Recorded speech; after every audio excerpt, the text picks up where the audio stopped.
Shalom saudara. Shalom. Apakah saudara bersuka cita malam hari ini? Siapa yang percaya bahwa sampai hari ini Tuhan masih membuat mujizat buat saudara? Yes, saya juga percaya saudara. Sampai hari ini mujizatnya Bapak Yahweh dalam hidup saya tidak pernah berubah. Amin. Ya. Tapi setan itu selalu bilang, selalu bisiin, itu zaman dulu. Itu zamannya waktu masih Alkitab ditulis. Zaman nabi-nabi. Ya. Tapi saya katakan, sampai detik ini Bapak Yahweh masih beserta dengan kita. Amin saudara. Percayalah seberapa besar masalah kita, Bapak Yahweh jauh lebih besar dari masalah kita. Amin saudara. Ya. Baik, saya sore malam hari ini akan berbicara mengenai formula kesempurnaan hidup. Kalau orang ditanya, saya yakin, saudara pun ketika ditanya, saudara kepingin gak hidup ini bahagia? Ya kan? Saudara kepingin gak hidupnya kaya raya? Ya kan? Saudara kalau semua ditanya, apalagi besok kalau mati maunya kemana?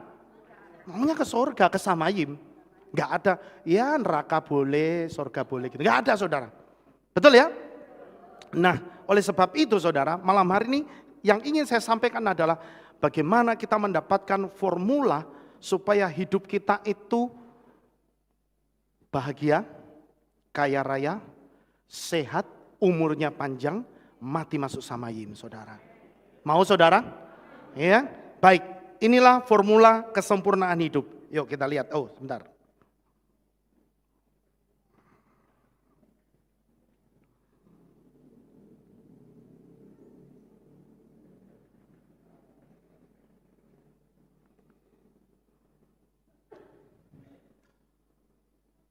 Apa itu formula kesempurnaan hidup saudara?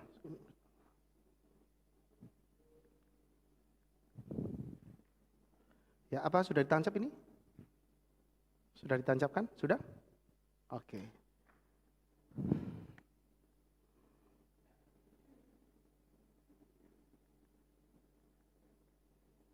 Enggak mau jalan ya? Bentar.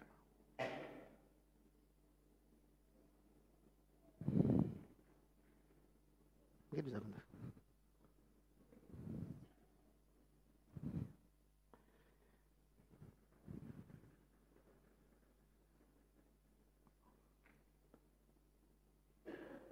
Oke, bisa dibantu dari sana saja.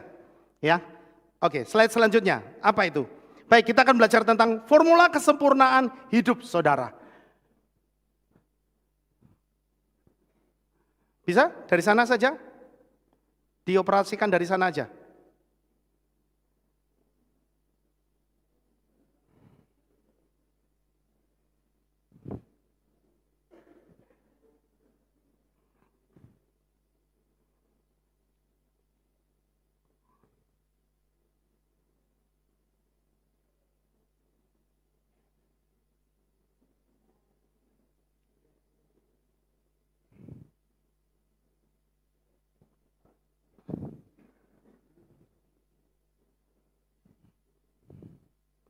Ya, mungkin bisa dibantu Theo.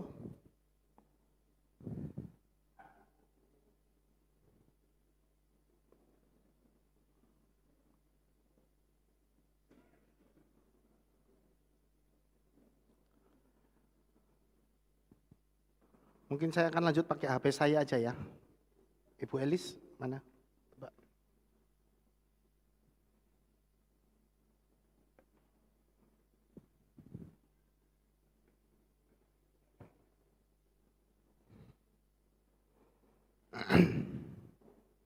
Sambil itu diperbaikin.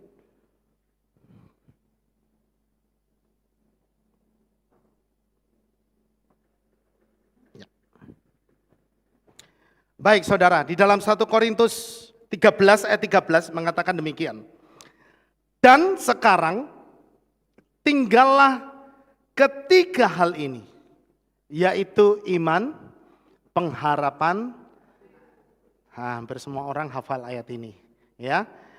Dan yang terbesar dari hal-hal ini adalah kasih, saudara. Nah, malam hari ini yang saya mau bahas, sebenarnya formula hidup yang sempurna, hidup yang berbahagia, hidup yang diberkati, hidup yang menyenangkan hati Tuhan, itu adalah kalau kita punya ketiga hal ini, saudara. Ada banyak orang-orang di luar sana, hidup mereka kaya raya, yang katanya mereka hidup bahagia, belum tentu mereka punya tiga hal ini. Ya, ada banyak orang-orang kaya di sana, orang yang duitnya banyak, tapi rumah tangganya berantakan. Ya kan? Gitu. Ada yang dikatakan, oh saya bahagia, keluarga saya baik-baik saja, tapi hidupnya kekurangan. Itu juga belum sempurna, saudara. Ya. Nah, malam hari ini yang ingin saya sampaikan kepada saudara adalah Tuhan mau supaya kita mempertahankan ketiga hal ini, saudara.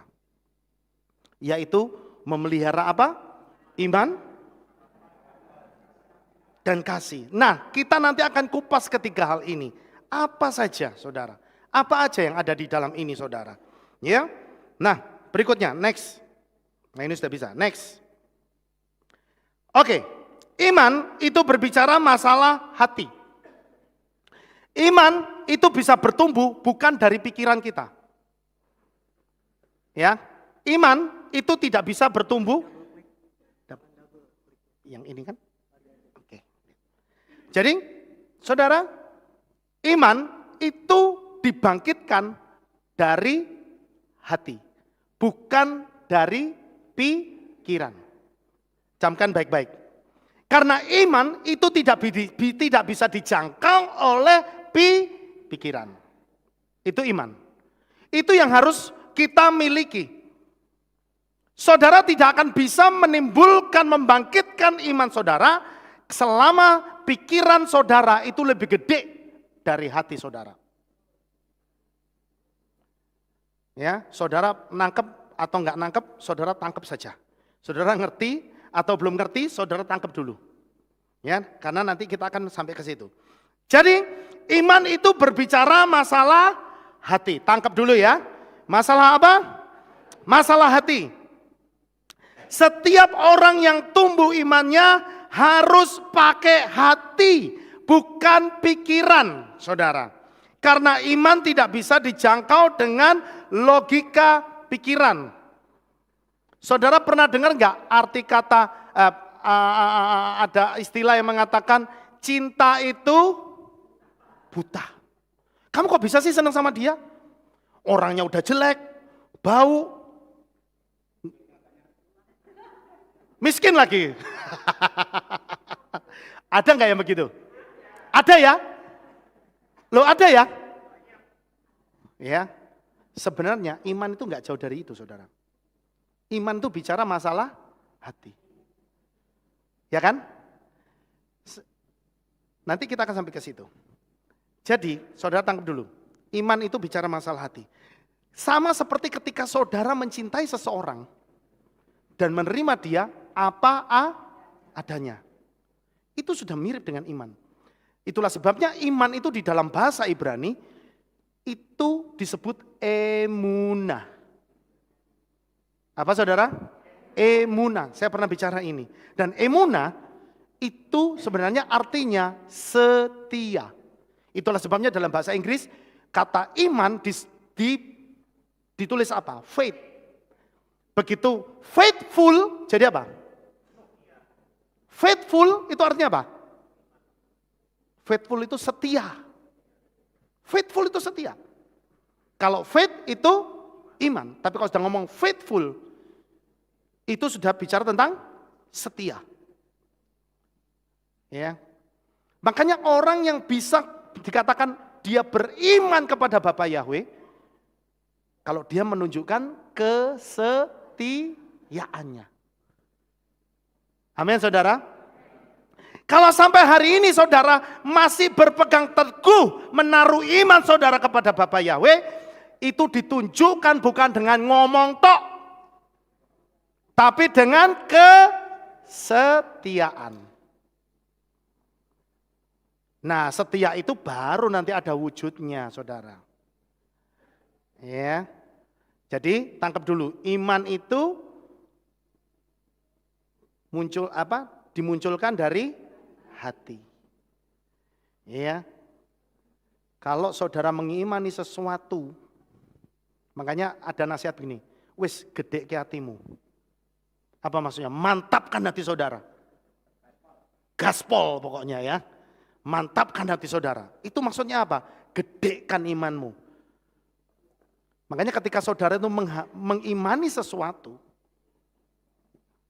saudara itu satu hal yang saudara harus minta sebenarnya, yaitu damai sejahtera dari Tuhan. Nangkep ya? Kalau saudara minta sesuatu, saudara ngimani nih, yang saudara minta itu apa? Damai sejahtera. Ketika hati saudara itu ada damai sejahtera, sebenarnya saudara sedang imannya bertumbuh. Gitu. Jadi saudara itu jaga iman saudara itu dengan hati yang damai sejahtera. Ketika saudara mengiring Bapa Yahweh, saudara minta supaya setiap kali saudara itu menghadapi masalah, saudara minta damai sejahtera. Itu namanya iman. Karena iman nggak bisa dijangkau dengan pikiran. Nanti kita bicara tentang pikiran. Nah, sekarang yang kedua, pengharapan. Pengharapan itu baru didapat, pengharapan itu bisa muncul dari buah pikiran yang positif. Tadi iman harus ditimbulkan dari hati. Sekarang pengharapan ditimbulkan dari pikiran yang positif. Nangkep saudara? Ya, itu makanya saudara kita harus punya. Tuhan mau supaya kita memelihara itu. Hati yang mencintai dan pikiran yang positif. Setiap orang tidak akan mungkin timbul pengharapannya kalau dia tidak bisa memiliki gambaran di dalam alam pikirannya sesuatu yang menyenangkan, sesuatu yang besar. Harus punya dulu. Amin saudara? Siapa di sini yang masih punya visi dan impian? Nah, bagus saudara. Ya, setiap orang atau setiap anak-anaknya Bapa Yahweh harus punya visi dan impian. Karena itu yang Tuhan mau dari saudara. Itu yang namanya pengharapan. Ya, harus punya dulu. Orang kalau nggak punya visi dan impian, saya katakan, orang yang nggak punya visi dan impian sebenarnya, berarti dia nggak punya pengharapan. Orang yang nggak punya pengharapan, itu biasanya hidupnya nggak lama. Iya, saudara. Kenapa? Karena yang membuat tubuh kita ini hidup, jadi kuat, jadi sehat, karena kita masih mengimpikan atau menginginkan sesuatu di depan kita. Sampai sini paham saudara? Ya. Jadi saudara harus bangun mimpi saudara segede-gedenya. Makanya orang kalau sudah mulai ngomong, ya sudah, saya sudah selesai, puas saya sudah di sini. Gak suwe mana gue mesti pulang. Ya. Ketika orang sudah merasa tidak ada yang perlu dikejar di dalam hidup ini, berarti dia sudah tidak punya apa-apa yang dikejar nih, ya. Ya sudah, hidupnya akan berakhir di situ. Jangan dikata orang mati itu karena sakit, saudara. Banyak orang sehat pun bisa mati tiba-tiba. Mungkin secara medis dibilang apa? Sakit jantung. Enggak sakit, saudara. Iya. Seperti itu. Dan itu ada banyak orang-orang di luar sana, ya, yang ngalamin yang kayak gitu. Orang enggak sakit secara fisik, tapi ternyata jiwanya sudah sakit. Jiwanya sudah tidak menginginkan sesuatu. Jiwanya sudah tidak merindukan visi dan impian yang dikejar. Sudah enggak. Makanya seberapa tua saudara, atau saya nggak ngomong tua deh, seberapa lanjut umur saudara, harus selalu pelihara visi yang besar. Harus selalu punya mimpi yang besar. Amin saudara. Ya, jangan merasa gini, aku wis tua, yo wis gak iso apa-apa. Ya sudah. Maka itu yang akan terjadi di dalam hidup dia. Gitu. Makanya saudara, Bapak Gembala itu kan ngajarin kita untuk selalu menanamkan visi dan impian. Terus menanamkan visi dan impian. Itu sebenarnya apa sih? Ketika itu ada di dalam diri kita, di dalam pikiran kita, itu sebenarnya energi yang menghidupkan kita. Energi yang menghidupkan kita. Nah, itulah sebabnya Tuhan mau supaya itu kita pelihara. Kenapa? Karena kita percaya setiap orang yang berharap kepada Bapa Yahweh, pengharapannya tidak pernah dikecewakan. Amin saudara. Ya, pegang terus. Oleh sebab itu pengharapan itu harus ditimbulkan dari buah pikiran yang positif. Jika seseorang memiliki pengharapan yang kuat, itu karena didukung oleh pikiran yang sehat. Ya, memang dunia ini semakin menghimpit, semakin membuat sulit. Dan memang itu tujuannya setan. Supaya banyak anak-anak Tuhan yang hidupnya gagal. Supaya banyak anak-anak Bapa Yahweh yang menyerah. Sehingga mereka tidak lagi berharap kepada Tuhan. Ya, tapi malam hari ini saya mengingatkan kembali bagi saudara yang sudah mulai lemah, yang sudah mulai putus asa. Saya berkata sekali lagi, bangkitkan semangat saudara, bangkitkan diri saudara.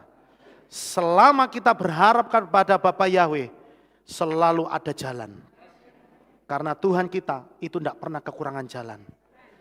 Ya. Dia bukan Tuhan yang cari jalan, tapi dia Tuhan yang buat jalan.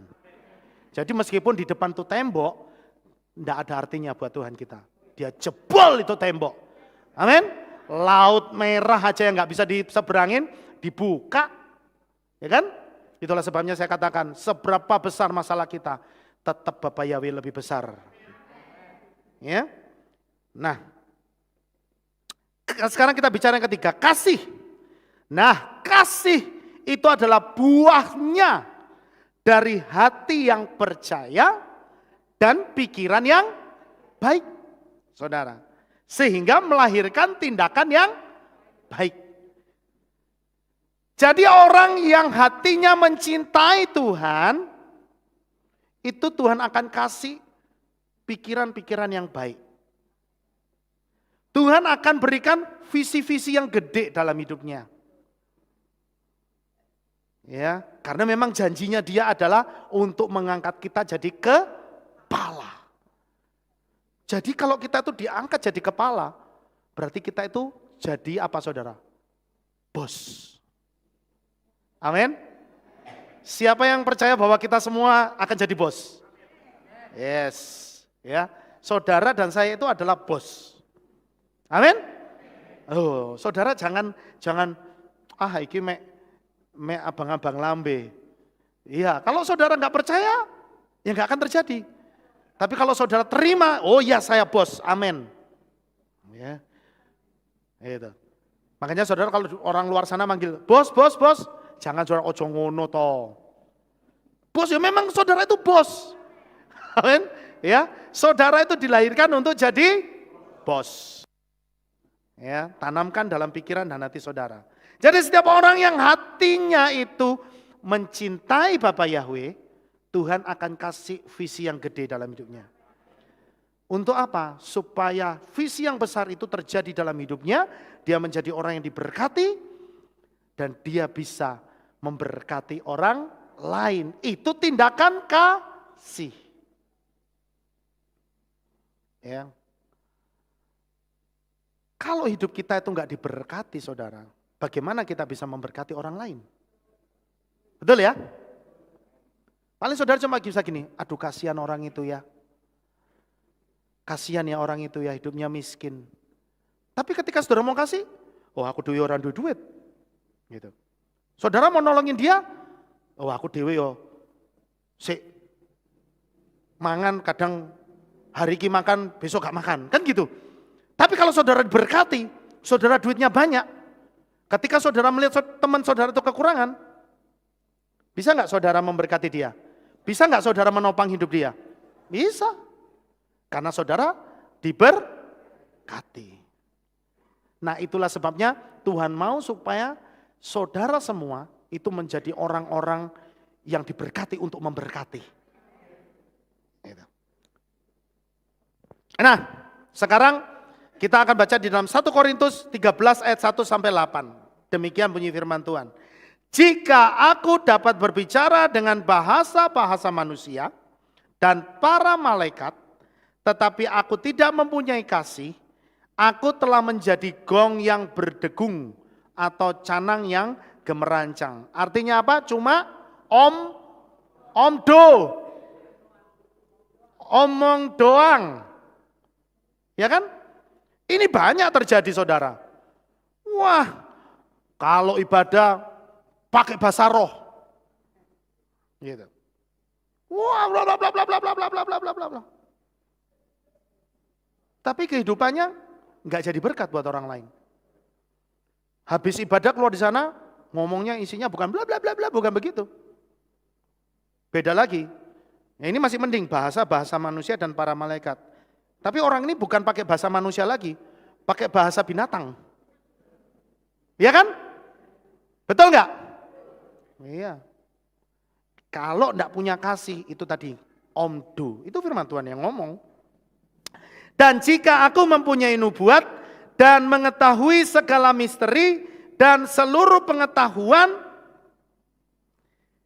bahkan jika aku punya seluruh iman untuk memindahkan gunung, tetapi aku tidak punya kasih, dikatakan aku bukanlah apa-apa.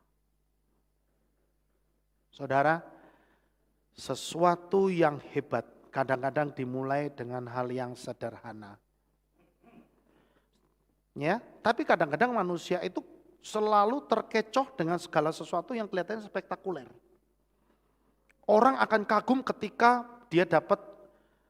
dia mendengar khotbah dari seorang pendeta yang saya katakan di luar sana hamba Tuhan bisa bernubuat. Orang terkagum-kagum. Wah, ini pendeta sakti.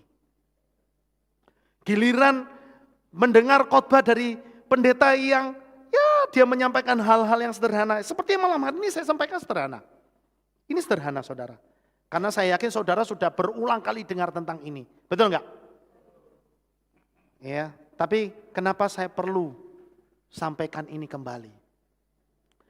Supaya saudara ingat kembali bahwa Tuhan mau kalau kita mau jadi besar dari hal-hal yang sederhana dulu. Dari hal-hal yang kecil. Tapi hal yang kecil ini belum tentu kita bisa lakukan dengan baik. Ya, kembali lagi saudara. Kadangkala kita itu terkecoh. Kita kagum dengan para pengkhotbah yang bisa bernubuat. Tahun 2000 berapa? Akan terjadi ini.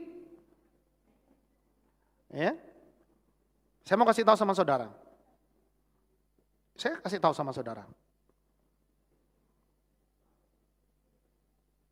Segala sesuatu nubuatan tentang kedatangan Yesua. Ya. Ketika itu sudah keluar angka dan tahunnya, itu sudah salah. Duh, ini dihitung pakai gematria loh. Saya katakan, mau dihitung pakai angka gematria, mau dihitung pakai model Ibrani, selama itu keluar angkanya, saya katakan, jangan percaya. Kenapa? Saudara lebih percaya itu nubuatan atau firman Tuhan? Firman Tuhan toh? Saya mau tanya, ada nggak di dalam firman Tuhan, di dalam kitab suci kita, Yesus ngomong bahwa dia akan datang tahun berapa? Gak ada ya? Ya tinggal kita mau percaya ini kepada siapa yang ngomong. Maksudnya mau percaya kepada siapa? Firmannya Bapa Yahweh atau firman yang disampaikan oleh manusia. Ya saya harus ngomong. Hati-hati. Ya. Karena setan pun bisa nebeng. Saya kasih tahu saudara. Jujur saya harus ngomong, saya nggak percaya tentang 2026. Mungkin saudara nggak sepaham dengan saya. Kenapa? Karena dari awal saya baca kitab suci, saya tidak pernah menemukan Yesus ngomong nanti akan datang kira-kira. Yang dia kasih tahu apanya? Tanda-tandanya. Betul ya? Kalau kamu sudah mulai lihat ini, siap-siap. Kamu lihat ini, siap-siap. Siap-siap, saudara. Nah sekarang saya mau tanya. Kalau saudara sudah tahu Yesus datangnya tahun berapa? Apa jawaban saudara? Hah? Ya siap-siap toh. Sekarang kalau saudara nggak tahu Yesus datangnya tahun berapa, saudara mau apa juga? Ya siap-siap. Betul kan? Apa berarti kalau saudara nggak tahu Yesus datang nggak perlu siap-siap? Ya harus siap. Betul kan? Gitu loh. Justru kalau saudara tahu dia datangnya tahun 2026, itu bisa jadi celah nih. Oh sekarang masih 2023. Enggak itu sosek 2024 lumayan toh. Masih ada sepeleng waktu 1 tahun. Bikin dosa dulu. Wah hidup dalam hedonisme. Nanti 2025 baru bertobat. Ya kan? Kan 2026 toh datangnya kan? Hati-hati nih saudara. Ya, hati-hati. Ya, jadi saya ngomong siapapun yang berbicara ketika meskipun dia mengatasnamakan ini pola Ibrani loh. Bukan pola Ibraninya yang menyelamatkan kita. Yang menyelamatkan kita itu Tuhannya orang Ibrani. Amin.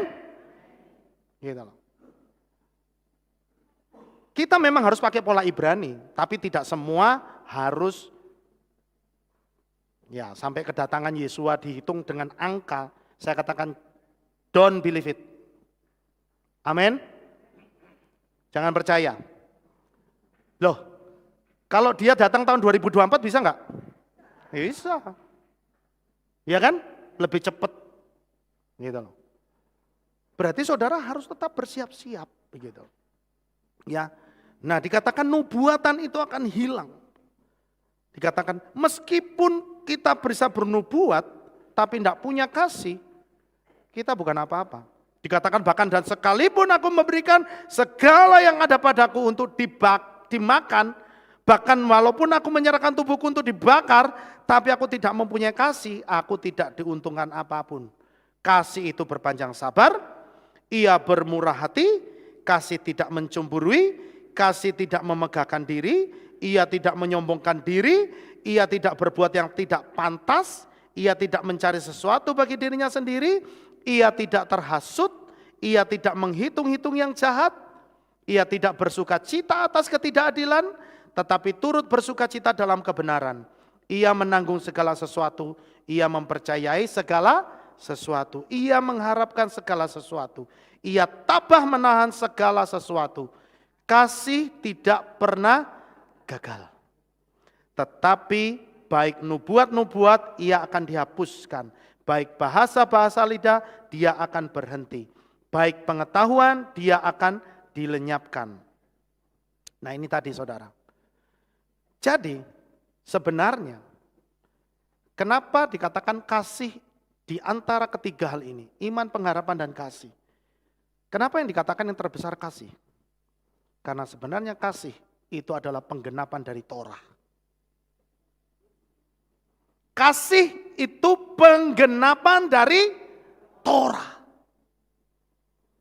Itulah sebabnya firman Tuhan mengatakan bahwa Elohim itu kasih adanya.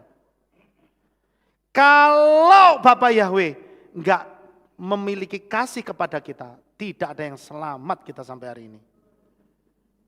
Ya kan? Yohanes 3:16 itu sudah jelas mengatakan, karena begitu besar kasih Elohim. Sekali lagi, yang ditekankan apa? Kasih, cinta. Itulah sebabnya dikatakan kasih itu terbesar. Kenapa? Karena kasih itu adalah penggenapan dari Torah. Yesua itu kasih. Makanya Yesua disebut Torah Kaim, Torah yang hidup. Karena dia yang menyempurnakan, menggenapi. Amin. Ya, saudara. Jadi sekali lagi, kasih itu adalah penggenapan Torah. Saudara boleh makan kosher. Tapi kalau saudara nggak jadi berkat hidup saudara buat orang lain, maka hidupmu juga jadi tidak kosher. Paham sampai sini saudara? Saya juga tidak menyarankan saudara itu jadi tidak kosher. Enggak. Ya, karena kosher itu makan yang bersih. Gitu. Loh, saudara mau makan cuci tangan, itu juga jenisnya maksudnya kosher loh. Gitu loh. Itu supaya saudara itu sentuh makanannya tidak tercemar bakteri. Betul ya? Itu salah satu bentuk kosher. Gitu loh. Ya. Saudara pintar bernubuat atau pintar berbahasa roh, tapi kalau saudara hidupnya di luar pelayanan, itu ngaco, ya, suka jelek-jelekin orang lain, suka menghakimi orang lain, itu podo wae berarti hidupmu tidak kosher. Jadi kosher itu bukan cuma bicara masalah makanan, tapi ini loh, apa yang keluar itu bersih atau enggak. Gitu saudara. Amin.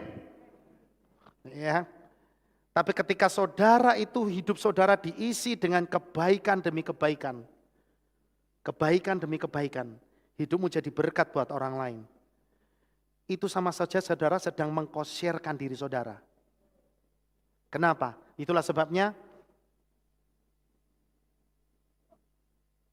kata memberi itu kalau nggak salah itu disebut sadik ya. Kalau nggak salah. Sedekah, sedekah ya. Sedekah, memberi sedekah.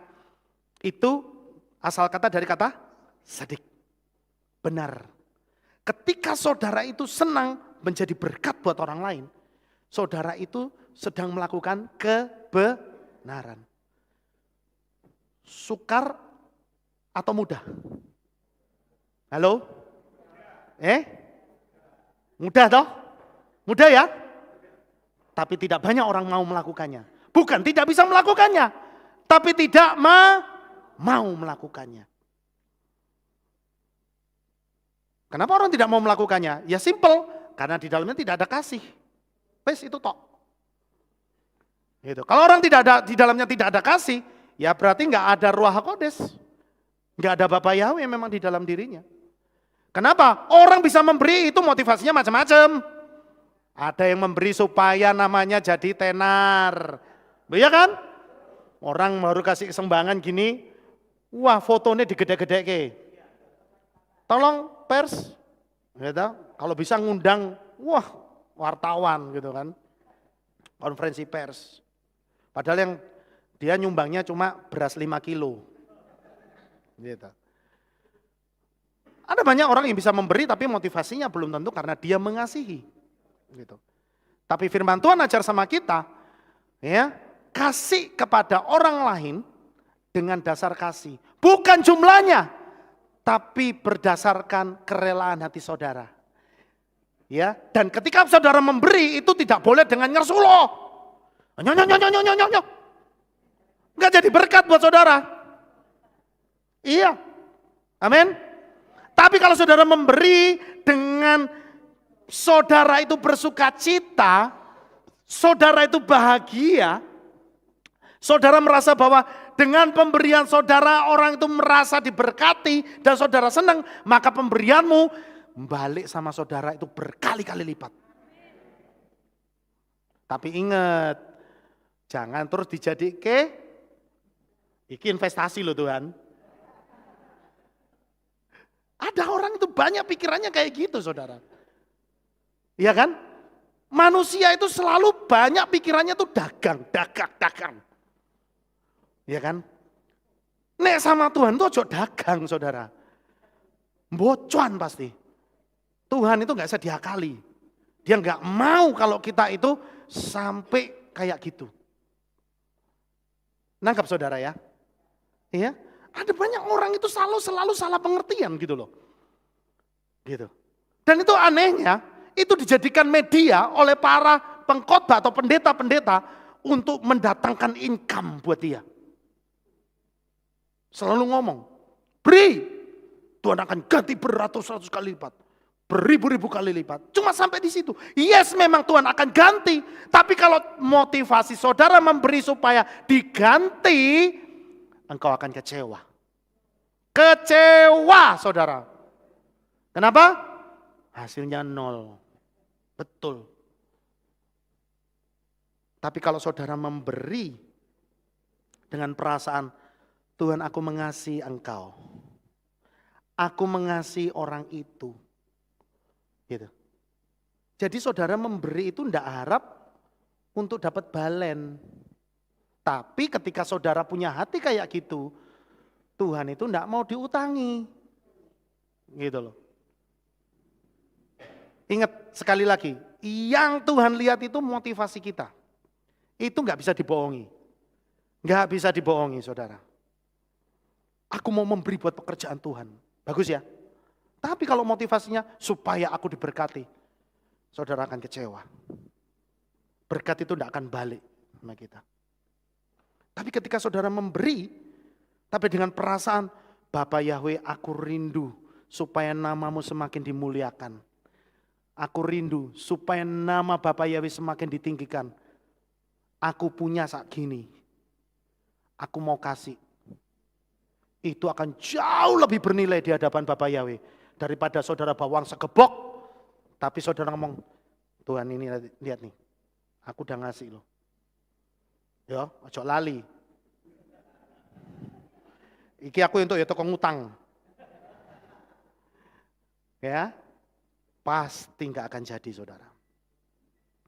Makanya banyak anak-anak Tuhan, orang-orang Kristen pada kecewa. Ya kan? Banyak. Loh, ada berapa orang itu yang datang sama Papi Lukas? Dia cerita, wah saya kecewa sama itu, wah saya merasa dihipnotis. Ya salahmu dewe, gitu loh. Orang hanya berpikir bahwa kalau dia ngasih sama Tuhan, berarti itu investasi. Keliru, saudara. Gitu. Tuhan mau supaya kita punya rasa cinta untuk memberi kepada orang lain, supaya ketika kita memberi dengan perasaan cinta, Tuhan bales. Gitu loh maksudnya. Bukan untuk cari nama, bukan untuk cari balen. Tapi supaya orang itu diberkati. Wes itu tok. Supaya orang itu tertolong. Sudah itu aja. Amin. Jadi kalau saudara memberkati orang, makanya berapa kali itu Bapak Gembala ngomong, jangan ada utang menghutang. Gitu. Ya. Pesannya begini, ada beberapa yang berhubungan dengan ini ya. Makanya mumpung saya ingat. Satu, jangan sampai hutang menghutang. Enggak boleh. Amin, saudara. Karena kalau hutang menghutang, saudara yang ngutangi, saudara juga ikut berdosa. Kenapa? Setiap kali saudara ketemu sama orang itu, yang saudara lihat di batoknya orang itu apa? Duit saudara masih nyantol. Betul gak? Betul ya? Betul. Coba aja. Saudara ngutangin. Aku utang 100 ya. Ya wis, 100. Janjinya seminggu dibayar. Sampai sebulan, 2 bulan. Ya kan? Saya yakin nggak usah nunggu sebulan deh. Dia kan janjinya seminggu toh. Minggu depan begitu ketemu di ibadah, begitu saudara lihat orang itu, di kepalanya pasti tergambar uang 100.000. Kemana dia pergi pasti saudara lihat, duitku 100.000 senang deh. Betul gak? Betul. Makanya ojo sampai sing ngutangi, ojo sampai hutang menghutang. Baik saudara yang hutang pun juga sama. Saudara akan lihat ketemu sama orang yang menghutangi saudara. Itu juga di sana juga ada gambar duit di kepalanya dia. Wah aku utang karo DE. Kan gitu kan?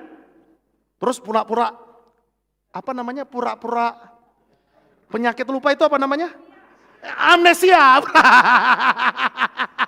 Itu kan orang cairan loh. Iya itu gara-gara, itu kalau ditagih hutangnya mesti banyak yang amnesia. Gitu. Ya aku juga heran gitu ya. Oh iya ya, lupa ya gitu. Jadi gampang pikun gitu saudara. Makanya jangan sampai hutang supaya saudara nggak gampang pikun. Amin. Ya, percayalah. Ya, saudara itu bukan akan berhutang, tapi saudara akan jadi berkat buat orang lain. Gitu loh. Ya. Yang kedua, business is business. Apa saudara? Business is business. Jangan dumek karena sesama anak Tuhan, terus saudara itu minta diskon gede-gedenan. Beli barang nih. Makanya Bapak Gembala juga ngajarin nih. Itu bagus ya. Kalau kayak Hilat ini mau beli alat musik di toko musik. Beli alat musik di toko musik. Itu sudah dipesan. Sudah dipesan artinya jangan ngomong sama yang toko musik, tolong kasih diskon lah. Ini buat pelayanan loh, buat gereja loh. Ngisen ke saudara. Betul saya ngomong, ngisen ke. Kenapa? Itu menandakan bahwa gereja atau kehilat miskin. Gak duit, kok apa maksud tuh alat musik? Lega duit belum punya duit, ya wes apa adanya, amin. Tunggu dulu sampai punya duit. Gitu loh. Jangan pakai alasan ngemis. Ngisi ke Bapak Yahweh, betul. Dan saya masih melihat banyak praktek-praktek kayak gitu. Sampai saudara tahu sebenarnya toko musik itu kalau didatengin orang gereja, males. Loh ya betul saudara. Betul ini saudara. Loh itu kan ngising gitu. Begitu tahu ini modelnya, oh ini pendeta ini. Nah, jaluk diskon ini. Sungguh, ngisin ke saudara. Nek saya nggak mau gitu. Ya, saya beli alat, saya datang di toko alat musik. Kalau nawar boleh nggak? Boleh, tapi nggak usah pakai embel-embel. Ini buat gereja. Bapak Yahweh iku soge. Tuhan kita itu suge saudara, amin. Oh Joko yang ngono gitu ya. Nah sama ketika saudara berbisnis, jangan mentang-mentang karena sesama anak Tuhan, saudara, ayolah kita kan sesama anak Tuhan, kasih diskon lah. You kan pelayanan, saya juga pelayanan, kasih diskon lah. Nawar boleh nawar. Tapi jangan embel-embelnya buat gereja lah, buat pelayanan lah. No. Itu haram hukumnya. Ya kan? Pantes gerejanya nggak pernah jadi besar. Karena mentalnya miskin. Amin? Ya. Kalau saudara di antara saudara berbisnis boleh tawar-menawar, tawaran sakemengmu saudara. Tapi ojo pakai embel-embel, kita kan sesama pelayan Tuhan. Kita kan sama anak-anak Bapak Yahweh gitu kan. Nah itu yang namanya saudara ketika ngomong kayak gitu, itu sama saja saudara memakai nama Yahweh, memanggil nama Yahweh dengan sembarangan. Gitu. Itu ya saudara ya. Baik, sekarang kembali lagi.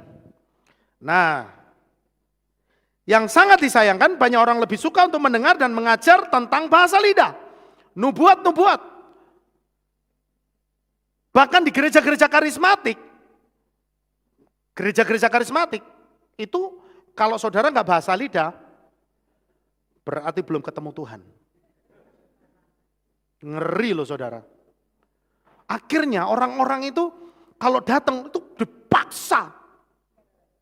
Wah, yang tadinya nggak bisa ngomong, nggak bisa berbahasa lidah, diajarin saudara.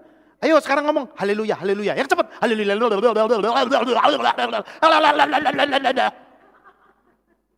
Iya itu diajarin saudara. Aku ini orang gimana sih? Firman Tuhan nggak pernah ngajarin gitu loh. Ini, ayo ngomong haleluya, haleluya. Ya ngomong lagi lebih cepat, haleluya. Lebih cepat lagi, haleluya. Terus lebih haleluya. Kan haleluya dicepetin gitu kan saudara ya. Keselak. Iya. Bukan berarti ketika saudara itu berbahasa lidah itu salah. Gitu loh. Itu salah satu karunia yang Tuhan kasih. Tapi kalau saudara itu menyembah Tuhan, memuji Tuhan, datang beribadah kepada Bapa Yahweh, itu tidak harus selalu pakai bahasa lidah. Emang kalau kita nggak bahasa lidah, Tuhan nggak ngerti bahasa kita? Halo? Nggak begitu. Engkau nggak ngomong pun Tuhan tahu. Amin? Ya. Jadi, ayo kita jangan sampai terjebak, saudara.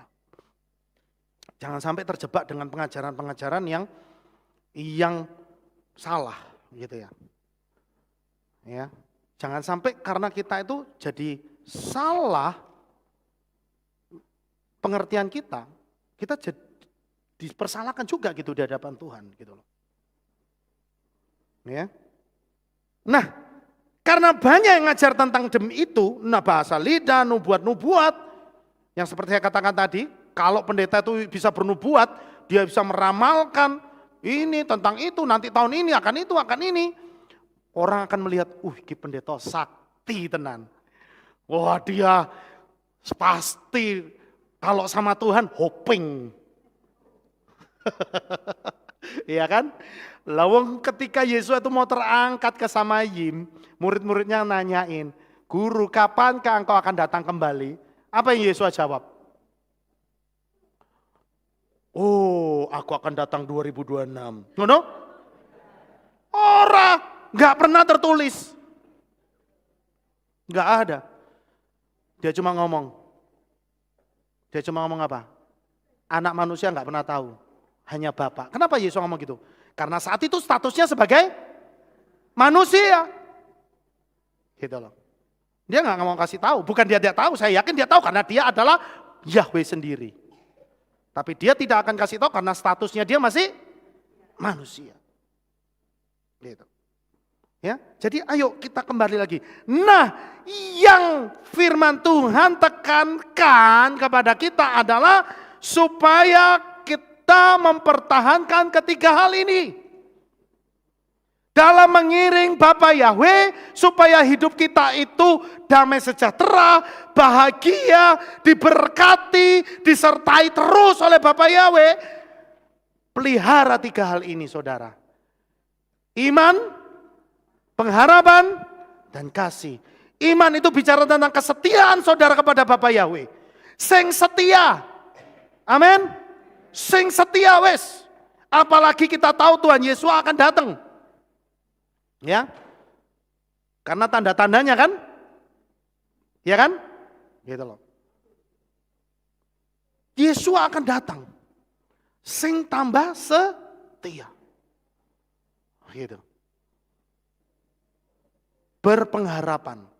Saudara harus terus punya pengharapan yang besar. Ya kan? Saudara nanti satu waktu akan dengar kesaksiannya Pak Atin nih. Ya, bagaimana dia bisa ke Israel. Wah, dahsyat luar biasa. Ya. Saudara nanti bisa dengar. Nanti di Israel ya, Pak ya. Ya.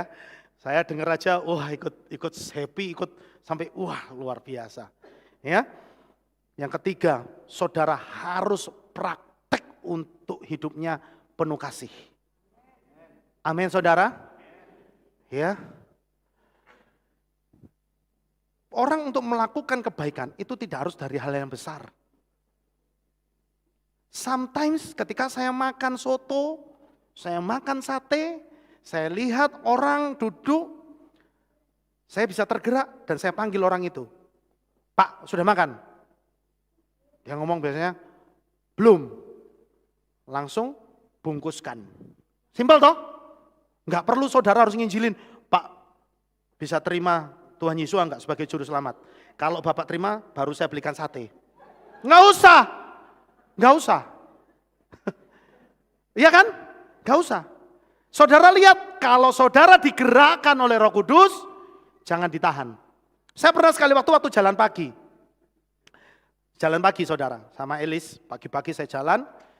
Saya lihat Indomaret, saya mampir karena saya berpikir, saya ini sekarang lagi diet nasi.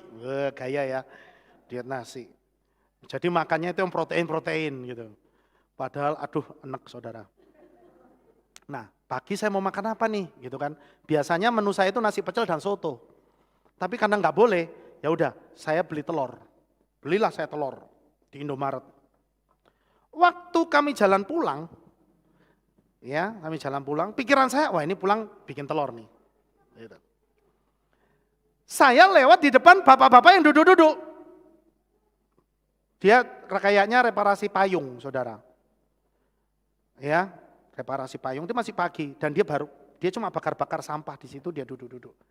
Pertama itu waktu lihat bapak itu kayak ada yang gelitik di sini.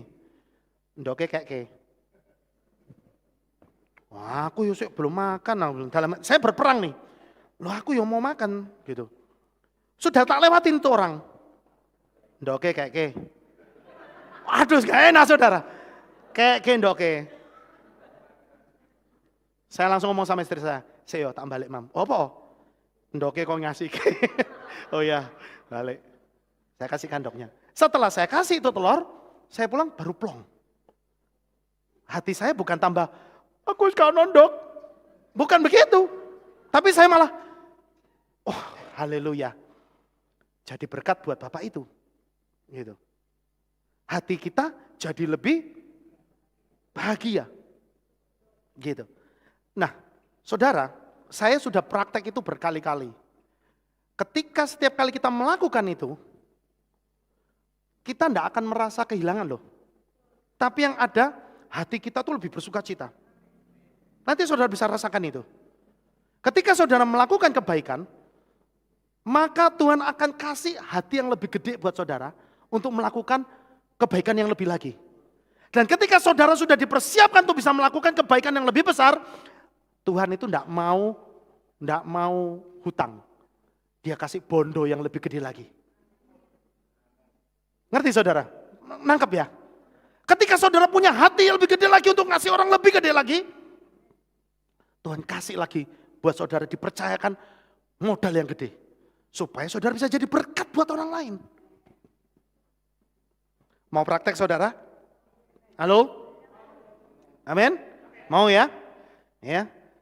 Itu yang saya katakan sebenarnya itu adalah penggenapan dari Torah. Saudara boleh pinter bahasa Ibrani. Ya, makanya saya selalu ngomong sama anak saya Kenan. Kamu Kenan, kamu boleh pinter, kamu boleh ibadah pakai talit, pakai kepa. Tapi kalau kamu tiap hari ngamuk-ngamuk, nol, saya bilang gitu. Apa dikit marah, nol, saya bilang gitu. Ya saya harus ngomong. Kalau kamu sudah siap pakai talit, kamu siap pakai kepa, berarti kamu harus tunjukkan di hadapan orang lain dan di hadapan Tuhan bahwa kamu lebih sungguh-sungguh dari mereka. Itulah sebabnya kalau kita sampai sudah ibadah nih, pakai talit, pakai kipa, pakai pasmina, itu tandanya saudara harus siap dilihat oleh orang lain bahwa ibadah saudara, hidup saudara itu harus lebih benar dari mereka yang belum pakai talit dan kipa. Siap enggak? Ya. Makanya opo Bapak Gembala itu mewajibkan semua yang pelayanan di sini pakai talit dan kepa. Bukan buat sok-sokan. Ya kan? Yesus sendiri ngomong, kalau hidup keagamaanmu nggak lebih benar dari orang Farisi ini, nggak ada gunanya. Lah orang Farisi itu selalu ribut tentang apa? Atribut. Betul nggak? Orang Farisi itu selalu ribut tentang yang begitu-begitu. Gitu. Ya. Makanya Yesus ngomong, kamu berarti begini, kalau kamu sudah ibadahmu sudah siap pakai talit, pakai kepa, terus ibadahmu nggak sungguh-sungguh, kita tidak berkenan di hadapan Tuhan. Gitu. Ya. Saya lanjut saudara. Nah yang setan buat itu untuk kita adalah yang pertama supaya iman kita itu dilemahkan. Orang dibuat sibuk dengan karirnya. Orang dibuat sibuk dengan bisnisnya. Orang dibuat sibuk sama tokonya. Sehingga nggak bisa ibadah. Orang dibuat sibuk sama kehidupan, mungkin kehidupan pribadinya. Orang dibuat sibuk sama pacar barunya. Sehingga orang nggak lagi rindu mencari Tuhan. Orang sudah nggak bingung lagi untuk ibadah. Tapi bingung sama hidup pribadinya sendiri. Kemarin kan disinggung sama Bapak Gembala. Kok lama nggak datang? Jawabnya, saya oke masalah ya. Itu kan berarti orang itu masih bingung sama masalahnya sendiri. Betul ya? Ya itu memang yang setan sengaja buat seperti itu. Dibuat sibuk kita sama masalah kita. Ya, saudara, beberapa waktu yang lalu, ketika mata saya ini errornya masih parah, ya, saya ini sangat bersyukur saudara. Sekali waktu saya akan kesaksian secara lengkap ya. Kalau sekarang kan saya nggak bisa, cuma mau cerita sedikit aja. Jadi waktu itu mata saya ini error tiba-tiba. Saya kalau kena lampu begini, ini langsung putih semua saudara. Nggak bisa lihat saya, nggak bisa lihat. Gitu. Jadi waktu itu saya masih error, sakit mata saya ini. Saya putus asa, jujur saya ngomong. Secara manusia saya putus asa. Saya hampir tidak punya semangat hidup. Sungguh saya ngomong. Ya, saudara yang ikut doa pelayan di hari Senin, itu saudara pasti tahu saya duduk di belakang waktu doa di sini, saya duduk di belakang sendiri, saya nangis geru-geru. Mereka lagi penyembahan di sini, saya nangis di belakang untuk geru-geru. Saya masih ingat Yolan yang mimpin pujian di sini. Saya nangis, wah, gembos. Bukan nangis karena saya merindukan hadirat Tuhan, bukan. Aku nangis, opo omotoku koyo ngene. Iya saya harus ngomong, saya juga manusia biasa saudara. Iya, saya nangis di belakang. Tuhan, opo motoku koyo ngene. Lu aku ini mau melayani Tuhan loh. Saya nangis kayak anak kecil, saudara. Ya, mungkin itulah sebabnya akhirnya saudari Yolan manggil saya. Diundanglah saya. Saya panggil Coach James untuk di depan didoakan di sini. Saya bersyukur saudara. Saya punya saudara-saudara itu semua menguatkan saya. Ya, saya merasa sangat disupport, sangat didukung. Sehingga saya itu, makanya kalau saya bisa tetap melayani Tuhan itu, saya tahu bukan karena saya yang gagah, kuat gitu, enggak. Kalau enggak ada dukungan teman-teman ini semua, teman-teman pelayanan ini semua, saya mungkin juga sudah kontal. Karena saat itu saya udah ngomong gini sama Elis, istri saya. Opo aku tak mutung wae pelayanan yo, tak mutung sik wae. Terus istri saya ngomong gini, maksudnya gini bahasa halusnya, saya tak vakum dulu boh, mata saya tak konsentrasi di mata saya. Terus istri saya ngomong gini, mau berapa lama? Saya nggak minta lama waktunya waktu itu saudara. Saya cuma minta ya 2-3 bulan lah. Lah kok dia ngomong gini, gak boleh. Loh, aku sing sakit kok kamu sing ngomong gak boleh. Saya naik dewe tak pikir saudara. Enggak boleh, ojo, dia bilang. Loh, lah terus piro?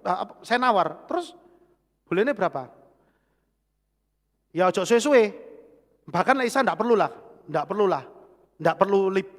vakum. Saya malah dikotbahin. Justru keadaan kayak gini, buktikan, nek papi itu tetap punya komitmen. Kan sudah ngajar di kelas pujian, bahwa melayani Tuhan kontrak sampai mati. Oh iya ya, terus kadang ngomong. Gitu. Saya hampir putus asa saudara. Tapi saya katakan, ketika saya ambil keputusan, ya wis, aku tetap maju melayani Tuhan. Maksud saya kalau istri saya ngomong, ya wis, kamu ngomong sama Yolan, minta izin sama Yolan, 3 bulan, enggak pelayanan. Ya, saya sih percaya saja Yolan pasti juga nggak mungkin ngomong, oh nggak boleh kok, nggak mungkin. Pasti aja, oh ya sudah kok, gitu kan. Gitu. Tapi maksud saya gini, kalau saya sudah dapat izin dari Yolan, saya akan ngomong sama papi. Pi, saya akan vakum dulu. Gitu. Tapi baru lewat gerbang pertama sudah ditolak saudara. Ya sudah gitu kan.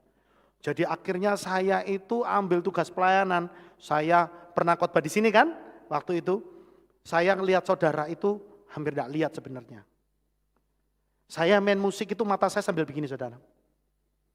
Saya ingat waktu itu, waktu saya lagi parah-parahnya itu Cemi yang pimpin pujian di sini. Saya ngelihat tangannya Cemi itu, kalau kasih kode harusnya kan begini ya. Begini ya, itu enggak, saya lihatnya begini. Jarinya enggak kelihatan, yang kelihatan itu cuma ini saudara. Blabur enggak karu-karuan. Belum lagi kalau main musik di situ, sinar lampunya kan nembak ya. Begini saudara, aduh saya tak mat ketenan. Oh ya, ref. Oh ya. Ya. Tapi saya bersyukur saudara.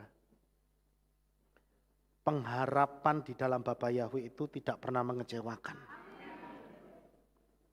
Saya bisa ngomong karena Tuhan sudah buktikan sama saya. Hari ini saya berdiri di tempat ini. Ya. Saya merasakan memang belum 100%. Tapi kalau orang tanya, gimana Pak Jim matanya? Saya bilang, puji Bapak Yahweh, sudah 99%. Ya, saya bersyukur saudara. Kenapa? Karena dokter pun sudah memvonis, gak bisa sembuh. Kalaupun di laser, itu hanya menghambat kebutaan. Gitu. Ya. Tapi puji Bapak Yahweh, saya adalah bagian dari orang-orang yang mendapat kesembuhan. Itulah sebabnya, saudara, kalau saudara belani Tuhan, belani pekerjaan Tuhan, Tuhan akan belani saudara lebih lagi. Amin saudara. Itu yang membuat saya sampai hari ini, saya terus, ini membuktikan bahwa ini loh Tuhan, aku mau setia. Ini loh Tuhan, Engkau tahu. Aku enggak pernah main-main sama Engkau. Ya. Nah itu yang setan mau supaya iman kita jadi lemah. Ya. Ingat ketika orang Israel pulang dari Babel, mereka itu harusnya akan membangun bait suci. Itu di zaman Esra kalau nggak salah. Tapi saat itu bait suci nggak terbangun-bangun. Kenapa? Karena setelah mereka sampai di Yerusalem, mereka jadi sibuk kerja saudara. Akhirnya nggak lagi mikirin untuk bangun bait suci. Makanya Tuhan marah. Gitu loh. Kamu ya sudah tak bawa pulang dari Babel, harusnya kamu pulang dengan tujuan untuk bangun rumah Tuhan. Kamu tidak bangun rumah Tuhan. Kamu sibuk sama pekerjaan gitu-mu. Gitu. Dan sebenarnya Tuhan tidak memberkati mereka. Kalau saudara baca di dalam kitab Esra, Tuhan tidak memberkati mereka. Tapi mereka itu nggak sadar. Mereka kerja setengah mati, tidak diberkati, tapi semakin kerja, semakin nggak cari Tuhan. Itulah sebabnya saudara, siapa sih di antara kita nih yang tidak diizinkan ada masalah? Semua pasti ada masalah. Betul kan? Semua ada masalah. Tapi justru dengan adanya masalah itu untuk membuat kita semakin dekat sama Bapa Yahweh. Gitu. Karena itu tujuan setan. Supaya kesetiaan saudara berkurang. Kalau kesetiaan saudara berkurang, ya, otomatis rasa percaya saudara kepada Bapa Yahweh pun akan berkurang. Ya. Apalagi sekarang, ya, teknologi semakin canggih. Ada yang namanya AI. Ya kan? Dan fenomena ini sudah semakin besar, saudara. Orang sudah mulai tidak mempercayai tentang adanya Tuhan. Bagi mereka, Tuhan mereka adalah teknologi. Bahkan ada pengertian bahwa sebenarnya Tuhan itu ada di sini. Kalau ini dipenggal, maka Tuhanmu juga mati. Tuhan itu ada di memori kita katanya. Jadi kalau kepala manusia ini dipenggal, memorinya hilang, ya sudah, Tuhannya hilang. Ngeri ya saudara ya. Gitu. Tapi malam hari ini firman Tuhan berpesan supaya kita jangan pernah mengendorkan kesetiaan kita. Karena itu salah satu bentuk pertumbuhan iman kita. Salah satu bentuk pembuktian iman kita di hadapan Bapa Yahweh. Amin saudara. Ya. Kedua, pengharapan juga dilemahkan. Orang semakin merasa bangga saat orang lain mengetahui bahwa masalahnya berat. Ini hari-hari akhir ini, saudara. Contohnya, kalau ngobrol tentang penyakit, orang itu akan bangga kalau gini. Wah, tensiku ini 150. Wah, 150 cili. Aku 200. Loh, kok malah jor-joran? Wah, gitu ya. Wah, gula darah saya 200. Gula darah 200 cili. Aku loh 900. Ya kan? Jadi semakin bangga gitu. Kalau punya penyakit yang semakin berat itu semakin bangga. Gitu. Wah, aku kemarin divonis dokter ini. Wah, aku divonis dokter dilumane mati loh. Bangga saudara gitu. Ya. Jadi ini kayak pikirannya terbalik saudara begitu ya. Pikirannya terbalik gitu. Jadi orang itu bikin seolah-olah dibuat bangga kalau hidupnya itu semakin susah. Gitu ya. Nah, dokter yang laku, saya nggak tahu ya, tapi di Magelang itu ada stigma yang agak aneh. Dokter yang laku, itu tuh kalau dokter yang memvonis yang serem-serem. Ya, dulu waktu anak saya, Kenan, itu pernah divonis oleh salah satu dokter di Magelang. Dibilang, oh ini anak gagal tumbuh. Wah, bedegel hati saya saudara. Wah, aku lek ndoake sampai, ya kan? Mbok anggap apa? Kok dibilang divonis anak gagal tumbuh. Saya ngomong, wis cukup sekali ke dokter itu. Pindah dokter, saya bilang gitu. Ya kan? Gak usah ke dokter itu lagi. Loh, mulutnya aja sudah negatif, saya bilang gitu. Ya. Dan saudara tahu, itu ternyata dokter yang sangat direkomendasikan di Magelang. Nah sekarang saya tanya, kalau saudara lihat Kenan, itu anak gagal tumbuh atau anak yang bertumbuh? Ya kan, saya lihat sampai hari ini. Ternyata vonisnya salah. Tapi saya heran, itu ternyata dokter yang terkenal di Magelang, saudara. Gitu. Oh, berarti orang Magelang ini memang seneng lihat didendeni, saudara. Semakin didendeni, semakin dicari. Ya, saya pikir, ayo saudara bertobat. Jangan cari dokter yang suka ngedeni-ngedeni. Amin. Ya, gitu. Nah, setan, saudara juga lihat, saudara merasakan gak sih? Kalau akhir-akhir ini, itu banyak lagu-lagu yang diciptakan dengan kata-kata yang melo. Semakin melo, itu lagu pasti semakin banyak disenengin. Loh ya, maaf, apalagi lagu-lagu yang saya dengerin sekarang lagi hits itu lagu cinta tapi pakai bahasa Jawa itu loh. Itu kan katanya melo-melo ya, kata-katanya melo-melo ya. Wong saya tadi aja waktu potong rambut, tak rungoke satu album tuh tak rungoke saudara. Wah melo kabeh saudara. Yang pacarnya kawin sama orang lain, terus iya pacarnya diambil orang lain, pacarnya selingkuh sama orang lain. Pokoknya ini korban percintaan terus.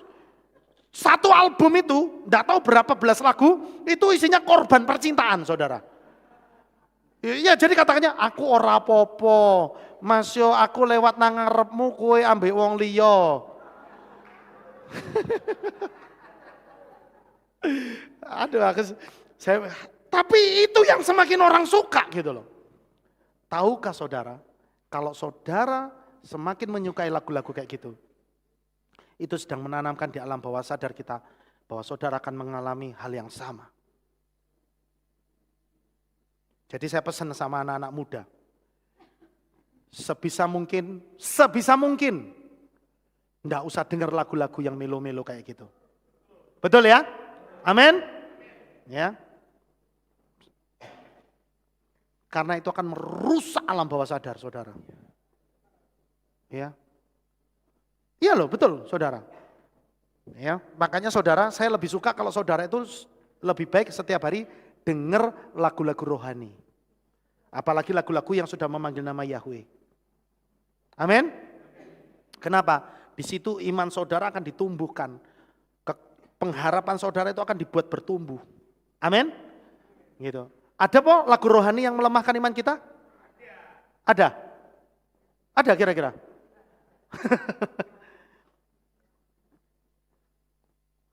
Saya pikir semua lagu rohani pasti memberi kekuatan buat iman kita.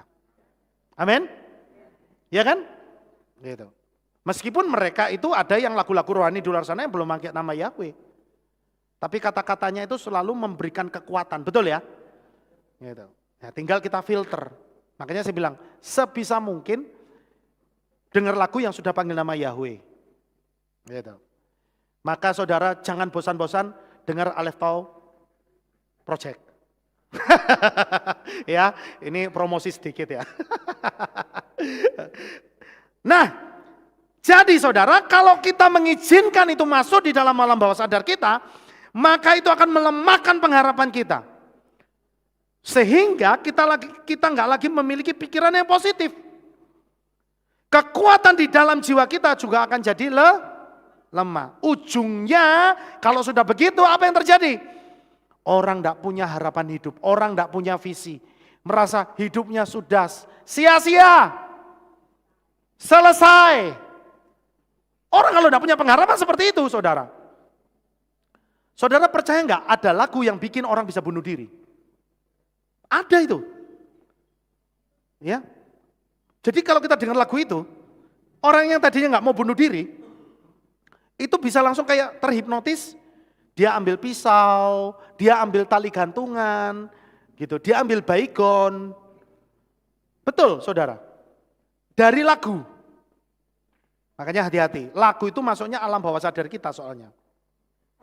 Gitu. Makanya salah satu tujuan Aleph Tau Project itu diadakan, itu untuk apa? Supaya masuk lewat alam bawah sadar orang-orang Kristen yang belum mau menyanyikan lagu-lagu yang pakai nama Yahweh.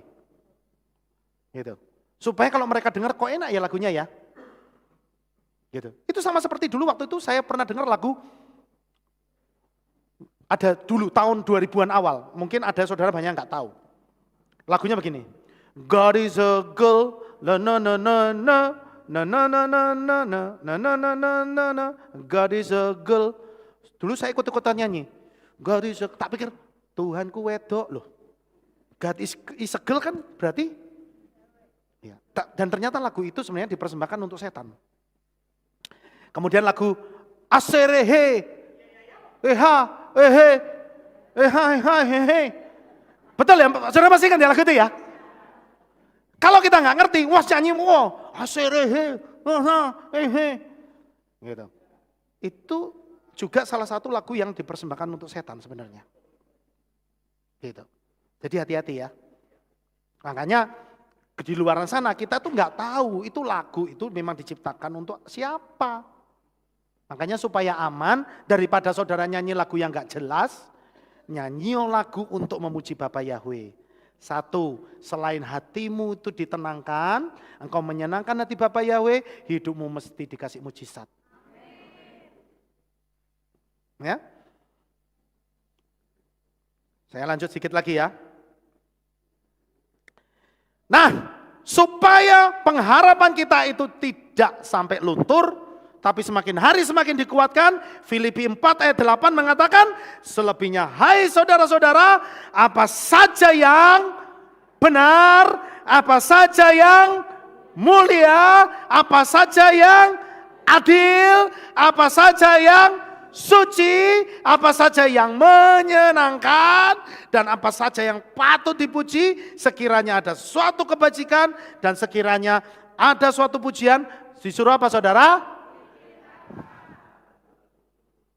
Enak loh jadi anak Bapak Yahweh itu. Suruh mikir yang enak-enak. Kenapa? Kalau kita mikir yang enak-enak, maka yang datang sama kita yang enak-enak. Enggak usah jauh-jauh saudara. Saya itu beberapa kali, kalau saya sedang ngomong gini, batin, kok pengen makan sate, ono sing ngasih sate. Itu baru hal yang sepele. Ya. Saya pengen makan lotek. Tiba-tiba dapat lotek tanpa saya harus beli. Gitu. Saya pengen makan ini, tiba-tiba mami masak. Itu baru hal yang kecil. Hal yang kecil saja Tuhan kita itu perhatikan, apalagi hal yang besar. Makanya kita mikirkan yang enak-enak, yang seneng-seneng. Amin. Saya ketika mata saya ini error, ya toh saudara, di situ saya diuji, saya diproses. Kenapa? Jujur saya ngomong, bayangan saya itu waduh saya nggak akan bisa melihat lagi. Tapi ketika itu muncul dalam pikiran saya ngomong, no, saya nggak peduli dengan orang lain. Paham maksudnya ya? Bukan saya, maksudnya ini untuk saya. Saya nggak peduli kalau dokter ngomong ini ya bla bla bla bla, tapi untuk saya, mata saya bisa melihat kembali dengan normal. Saya selalu ngomong, Bapak Yahweh terima kasih hari ini mata saya lebih normal. Gitu. Meskipun kadang-kadang tiba-tiba agak rabun lagi saudara. Kalau udah agak rabun gini, sudah saya mulai gitu. Terus Elis gini, apa toh? Gitu.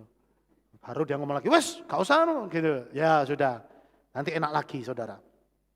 Gitu. Ya, jadi bayangkan apa yang menyenangkan untuk kita, maka itu yang terjadi dalam hidup kita. Karena pengharapan di dalam dia tidak pernah mengecewakan. Nah, kasih yang menjadi tawar. Ini yang sangat berbahaya. Jika orang sudah tidak memiliki iman kepada Bapa Yahweh, sudah tidak memiliki kesetiaan lagi kepada Bapa Yahweh, pengharapannya sudah hilang, maka yang ada di dalam orang itu adalah nekat. Nekat. Kalau dia kepahitan sama orang lain, dia bisa bunuh orang itu. Gitu. Kalau dia kecewa sama hidupnya, maka dia bisa bunuh diri. Karena apa? Karena kasih yang ada di dalam dirinya sudah tawar. Saudara, saya ngomong sama saudara sekali lagi, saya ingatkan, jangan sampai kasih yang Tuhan kasih di dalam hati kita itu hilang. Ya. Kasih itu bentuknya damai sejahtera, sukacita, bahagia. Itu kasih yang Tuhan kasih dalam hidup kita. Mengasihi orang lain, saudara ingin jadi berkat buat orang lain. Itu kasih yang Tuhan taruh di dalam hati saudara. Jangan sampai hilang. Amin. Ya. Itulah sebabnya Tuhan mau kita mempertahankan tiga hal ini supaya hidup kita terpelihara sempurna. Dengan iman yang kuat berarti kita akan memiliki kesetiaan untuk berharap kepada Bapa Yahweh. Sehingga kita percaya bahwa pengharapan kita tidak akan sia-sia. Dan sebagai bentuk langkah iman dalam pengharapan itu, kita selalu bersyukur. Dan rasa syukur itu dibuktikan dengan apa? Melakukan kebaikan, melakukan kebenaran. Orang yang hatinya dipenuhi dengan rasa syukur, dia akan terus mengeluarkan kebaikan. Kata-katanya juga yang keluar, perbandarannya adalah sesuatu yang baik.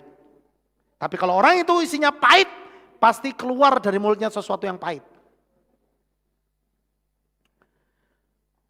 Roma 5 ayat 1-5. Sebab itu setelah dibenarkan oleh iman, kita memiliki damai sejahtera dengan Elohim melalui Tuhan kita Yeshua HaMashiach. Melalui dia juga kita telah mendapatkan jalan masuk ke dalam anugerah ini dengan iman. Yang dengannya kita berdiri dan bermegah atas pengharapan akan kemuliaan Elohim. Dan bukan hanya itu, tetapi kita juga bermegah dalam kesukaran. Karena mengetahui bahwa kesukaran itu membuahkan ketabahan. Dan ketabahan membuahkan karakter yang teruji. Dan karakter yang teruji pengharapan. Dan pengharapan tidak mempermalukan. Karena kasih Elohim telah dicurahkan ke dalam hati kita melalui Roh Kudus yang dikaruniakan kepada kita. Jadi orang yang setia akan selalu muncul pengharapan yang baru. Dan orang yang setia dalam pengharapannya itu tidak akan pernah dipermalukan. Artinya apa? Orang yang selalu setia di dalam pengharapannya, dia akan mendapatkan hasilnya. Makanya ada istilah usaha tidak pernah mengkhianati hasil. Betul ya? Usaha itu tidak pernah mengkhianati hasil. Itu firman Tuhan, saudara. Nah, iman itu dari bahasa Ibrani-nya emunah. Dari kata amen. Juga bisa berarti setia, kesetiaan. Saya ulangi lagi, saudara. Ya, jadi iman itu kembali lagi kepada setia.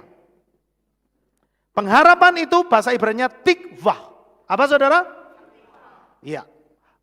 Bisa hatikvah, bisa tikvah. Tikvah berarti mengharapkan, dan ini terkait dengan kata Ibrani kafah, yang berarti menunggu, mengharapkan atau melihat dengan penuh semangat. Kafah berasal dari akar kata kaf yang berarti tali. Kafah adalah perasaan tegang dan penuh harap saat menunggu sesuatu terjadi. Seperti menarik tali dengan kencang untuk menghasilkan keadaan tegang. Kafah itu muncul dalam Kejadian 49 ayat 18. Juga muncul di dalam ayat pasal 7 ayat 2. Mazmur 25 ayat 3 dan Mazmur 37 ayat 4. Dan terutama diterjemahkan sebagai menunggu. Pengharapan itu gitu. Orang yang selalu berharap itu berarti dia mau menunggu. Kesimpulannya, pengharapan itu berarti menantikan sesuatu dengan penuh harap dan antisipasi bahwa hal itu akan terjadi. Pengharapan itu seringkali disertai dengan sukacita dan kesenangan dan berhubungan dengan Tuhan. Jadi begini, saya kasih gambaran singkat. Tikvah itu bukan kayak orang berimajinasi, oh nanti saya punya ini, oh nanti saya punya, enggak jelas. Bukan itu. Tapi tikvah itu gambarannya begini. Saya ngomong sama Pak Atin. Pak Atin, kalau Pak Atin nanti datang ke rumah saya sebelum jam 12 siang, saya akan kasih uang 50 juta. Tapi syaratnya sebelum jam 12 ya. Gitu. Kalau Pak Atin datang lewat jam 12, bisa dapat nggak? Nggak dapat kan? Tapi kalau dia datang sebelum jam 12, dia dapat. Pengharapan kita kepada Tuhan itu bukan seperti kayak kita halusinasi, bukan. Tapi Bapak Yahweh itu sudah kasih janji sama kita. Ini loh, sama seperti orang Israel akan masuk ke tanah Kanaan. Kamu akan minum susu dan madu. Betul ya? Tapi apakah orang Israel masuk ke tanah Kanaan terus lenggang kangkung? Oh masuk tanah Kanaan, oh makan madu gitu? Enggak. Mereka apa yang mereka lakukan? Bekerja, berperang. Betul ya? Betul ya? Nah sama. Makanya kenapa Bapak Gembala ngajarin hukum Loa. Itu salah satu metode supaya kita itu mendapatkan apa yang kita harapkan. Amin. Jadi Tuhan sudah kasih janjinya sama kita dulu. Dan Bapak Yahweh tidak pernah ingkar janji. Cuma kita ini yang tidak berusaha menarik janji Tuhan dengan cara yang benar. Makanya tarik janji Tuhan dengan cara yang benar. Dia sudah janji.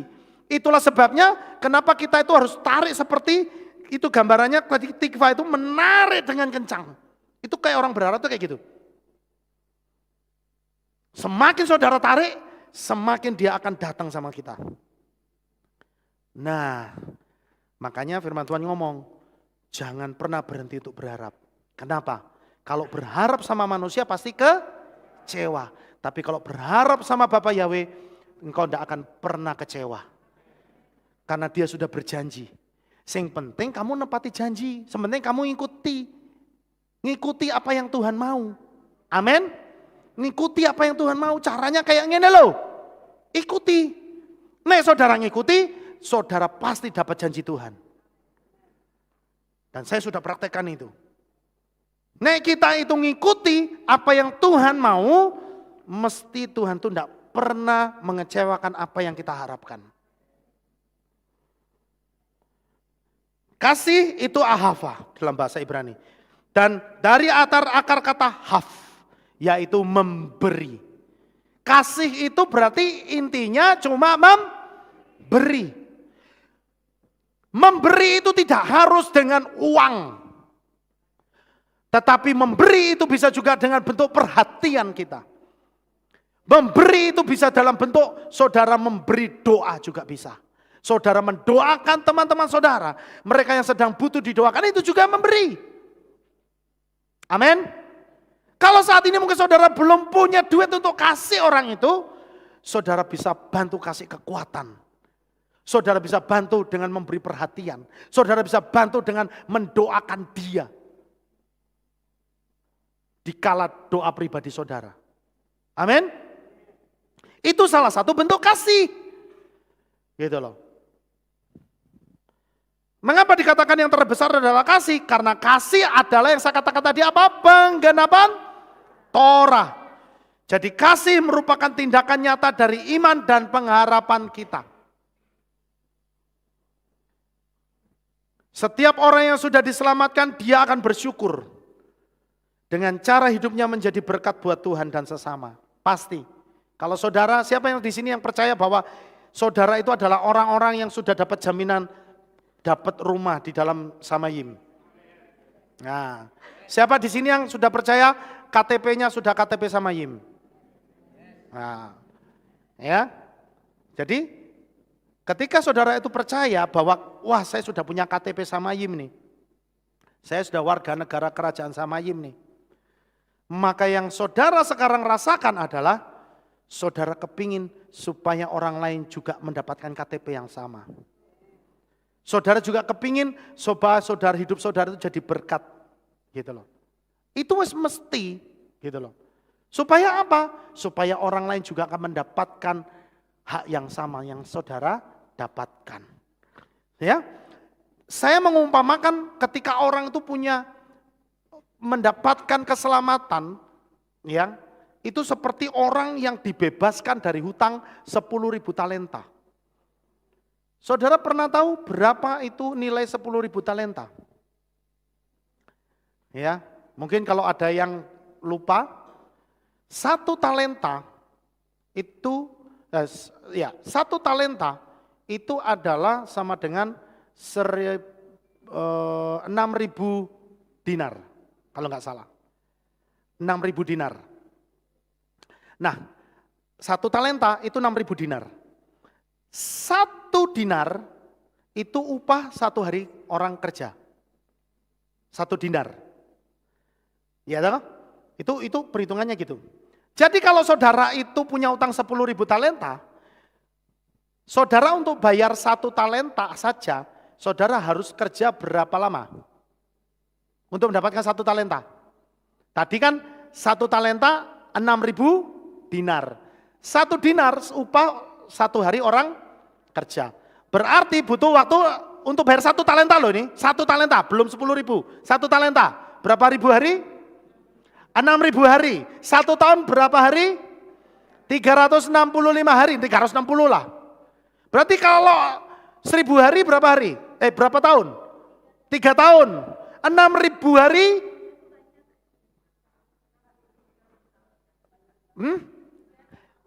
Berapa? Kalau 1 tahun kan 360 hari. Ya kan? Kalau 3 tahun baru 900 hari. Wes anggap 1.000 hari lah. Ya kan? Wes gak apa-apa, cincai. 1.000 hari baru 3 tahun. Lah kalau 6.000 hari berarti 3 dikali 6. Berapa tahun? 18 tahun. Baru 1 talenta. 1.000 talenta. Berarti 18 tahun dikali 1.000. 18.000 tahun. Lah kali 10 malah ya.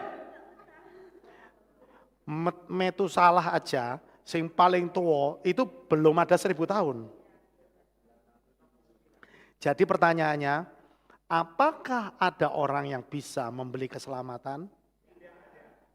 Nah itulah hutang kita sama Bapak Yahweh. hutang kita sama Bapak Yahweh tidak mungkin bisa dibayar. Jadi saudara mau punya duit sak gebok, gak bisa bayar. Karena hutangnya terlalu banyak. Ya, tapi Bapak Yahweh ngomong, ya sudah, tak anggap lunas. Bagaimana perasaan hati kita ketika Tuhan ngomong itu sama kita? Hah? Be aja, gitu? Biasa aja, begitu? No. Mesti saudara, wow, umpama saudara bisa loncat, plafonnya jebol. Kan gitu. Itulah perasaan orang yang hutangnya dibebaskan. Tapi sayang sekali di cerita itu, dia senang memang. Sampai anak istrinya mau dijual sudah nggak laku, belum nutup hutangnya. Tapi yang menghutang itu ngomong udah nggak usah wis, tak anggap lunas. Dia bersyukur, tetapi yang sangat disayangkan di cerita itu adalah ketika dia ketemu orang lain yang punya hutang 100 talenta saja, ditagih sampai dicekek-cekek. Nah, kadangkala itu gambaran kehidupan kita. Berapa banyak kita itu sudah dibebaskan dari hutang, tapi hidup kita tidak jadi berkat buat orang lain. Oleh sebab itu saudara, ayo mulai hari ini ya bikin yang membebaskan hutang kita itu seneng. Itulah sebabnya Bapak Yesus ngomong, kalau kamu tidak bisa ngampuni orang lain, tidak berarti Bapamu di surga juga tidak ngampuni. Ya, kemarin kita sudah dikasih tahu oleh Bapak Gembala belajar tentang pengampunan. Amin. Ya, pengampunan itu orang yang mengampuni itu begini saudara. Saudara boleh ingat masalahnya. Bukan berarti saudara lupa. Saudara masih ingat masalahnya, tapi saudara sudah nggak sakit hati. Itu mengampuni. Pertanyaannya, bisa nggak? Pasti bisa. Bisa. Selama saudara minta kekuatan dari Roh Kudus. Itulah sebabnya ketika saudara ngeling-eling, eling rupane lali rasane. Ada yang begitu kan? Itu biasanya orang habis pacaran. Wah dulu masih ingat rasanya, kalau pergi berdua makan bakso, pasti ingat. Gitu. Ya kan? Itu namanya saudara eling rupane lali rasane. Itu mengampuni. Ngerti maksudnya saudara? Saudara masih ingat, tapi saudara sakit hati. Ya kan? Itu mengampuni. Jadi jangan sampai gini, wes gak usah dieling-eling. Salah. Gak apa-apa, orang mau cerita, it's okay, ayo cerita. Oh kamu dulu gini-gini ya? Iya, oke. Terus kamu gimana? Masih ini gak sama? Enggak, biasa aja. Aku anggap sudah selesai. Kalau saudara sudah bisa pada tahap level itu, ya siap-siap aja. Saudara akan diguyur reward yang gede dari Bapak Yahweh. Mau saudara? Mau saudara? Ya. Tapi kalau saudara masih, kalau ingat kayak diremes-remes hati nih, belum berarti. Harus dibereskan dulu. Ingat? Kerajaan sorga itu juga bicara masalah mengampuni. Gitu. Terus gimana? Apakah aku harus baikan lagi sama dia? Gak perlu berbaikan, biasa aja maksudnya. Gak perlu yang harus kayak dulu, saudara, mempercayakan segala sesuatu. Enggak, biasa aja. Tapi saudara jangan sampai memendam kecewa sama dia. Ketemu baik, ya harus baik. Umpama nih dia mengecewakan, nemplang duit saudara. Ya kan, saudara pahit hati tapi saudara bisa mengampuni. Ya sudah, besoknya saudara bisa ketemu, say hello, tapi kalau diajak bisnis, salah enggak? Enggak. Hati saudara sudah beres, gitu. Tapi masalah bisnis kita harus jaga diri. Itu maksudnya. Amin saudara? Ya. Jadi kesimpulannya adalah jika kita ingin hidup bahagia di muka bumi, kaya raya. Semua mau kaya raya? Siapa yang mau kaya raya? Wah. Semua yang angkat tangan, saya percaya saudara pasti akan mengalaminya. Siapa yang mau sehat? Terjadi dalam hidup saudara. Siapa yang mau umurnya panjang? Amin, yehi buat saudara. Ya, siapa yang mau keluarganya bahagia? Bapak Yahweh pasti jawab doa saudara. Ya, siapa yang nanti kalau pulang kembali matinya masuk Samayim? Amin. Semua terjadi buat kita semua. Amin. Jadi saudara, simpulannya nih, pelihara kesetiaan kepada Bapak Yahweh. Ya, pelihara itu terus. Pelihara itu, pegang itu terus saudara. Apapun yang terjadi, pegang itu. Jangan lepaskan. Karena cuma satu yang dapat membuat kita selamat. Yaitu hanya ada di dalam nama Bapa Yahweh, Besem Yeshua HaMashiach. Gak ada yang lain saudara. Tidak ada pilihan lain saudara. Ya, kedua, selama kita hidup harus punya visi dan impian yang besar. Kenapa? Karena Tuhan kita itu besar. Jadi kalau saudara mimpi, mimpi yang besar. Tiru Bapak Gembala kita. Ya kan? Tiru Bapak Gembala kita. Kalau saudara cerita sama Bapak Gembala, itu kalau orang tidak ngerti pikir kemaruk saudara. Iya. Tapi apa yang dia ucapkan itu rata-rata semuanya jadi. Ya. Makanya kita itu niru saudara, niru gitu loh. Kalau sesuatu yang besar, visi dan impian Bapak Gembala itu selalu bisa dicapai. Kita pun juga bisa dapat saudara. Amin. Makanya miliki mimpi yang gede selalu. Pelihara visi yang besar. Mungkin saat ini belum tercapai. Tapi percayalah, satu saat pasti tercapai. Amin. Saudara percaya? Siapa yang percaya? Siapa yang percaya visi dan impiannya akan tercapai? Saya katakan, mulai hari ini di dalam nama Tuhan Yesus pasti tercapai. Ya. Itu sebagai bentuk pengharapan kita. Dan yang ketiga, untuk menggenapi Torah, berbuatlah baik kepada sesama kita. Jadilah orang yang baik. Mau saudara? Jadilah orang yang suka menolong. Jadilah orang yang suka mendoakan orang lain. Ya, dan percayalah, ketika hidupmu baik kepada orang lain, maka akan ada banyak kebaikan datang dalam hidup saudara. Ingat pesan Bapak Gembala, alam semesta ini cerdas. Betul ya? Kalau kita baik sama orang, alam semesta ini itu akan memberikan kebaikan yang lebih banyak. Kenapa? Karena kita nabur yang baik. Amin. Nek kita nabur yang baik, panen di alam semesta ini juga lebih banyak. Panen yang baik, saudara. Jadi malam hari ini, ya, pelihara ketiga hal ini, saudara. Pelihara kesetiaan, miliki pengharapan yang besar, dan jadilah orang yang baik. Pasti hidup saudara berbahagia. Pasti hidup saudara kaya raya. Pasti hidup saudara diberkati. Saudara akan mati masuk Samayim. Amin buat firman Tuhan. Mari kita sama-sama berdoa. Terima kasih Bapak Yahweh.